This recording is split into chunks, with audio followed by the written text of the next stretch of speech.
Welcome to our channel. Today we how to configure Avro schemas for reliable streaming data pipelines step by step clearly.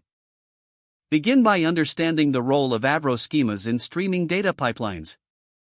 Avro is a serialization framework that facilitates data exchange between systems.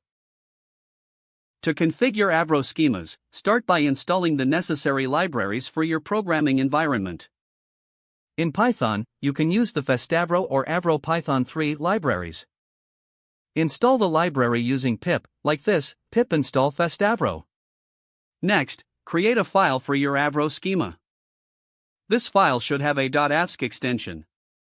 Define the schema using JSON format. Start by specifying the type of your schema as record. Name your record with a meaningful identifier.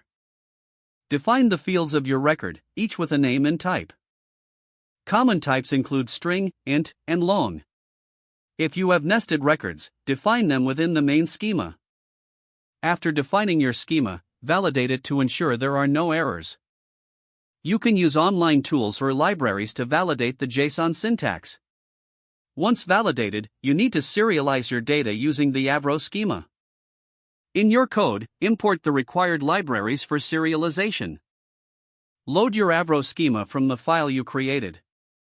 Prepare your data according to the schema defined. Use the serialization functions provided by the library to convert your data to Avro format. After serialization, the data is ready for transmission through your streaming pipeline. To deserialize the data on the receiving end, load the same Avro schema.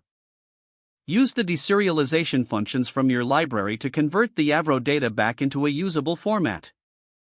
Testing your pipeline is crucial to confirm that data flows correctly. Run a few sample entries through the entire process to catch any potential issues. Monitor the system to ensure data integrity and reliability over time. Make adjustments to your schema as needed based on data requirements. Document your schemas and their purposes for future reference.